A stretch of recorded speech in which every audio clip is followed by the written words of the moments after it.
ব্যৱহৃত এটা উৎসৱ।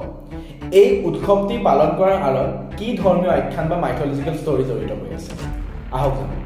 প্ৰথম কথাটো ফাকুৱা বা হোলীৰ লগত এটা কথা জড়িত হৈছে, সেই কথাটো হৈছে বিষ্ণুৰ যি নৰসিংহ অৱতাৰ, সেই অৱতাৰটোৱে যি ধৰণে ধৰ্ম প্ৰতিষ্ঠা কৰিলে সেই কথাটো জড়িত হৈ আছে।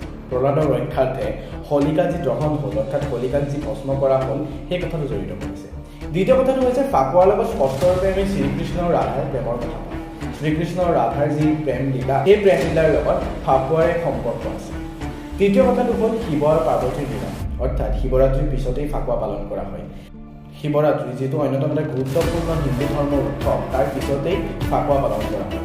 আৰু এই উৎসৱটোৰ লগত শিৱ আৰু পাৰ্বতী একত্ৰীকৰণৰ আনন্দ জড়িত হৈছে। গতিকে আমি গম পালোঁ যে ফাকুৱাৰ লগত মৃত্যু, বিবাহ, প্ৰেম আৰু সম্পৰ্ক, এই সমগ্ৰ আনন্দ আৰু দুখ তথা ধৰ্ম প্ৰতিষ্ঠা আদিসমূহ জড়িত হৈ আছে।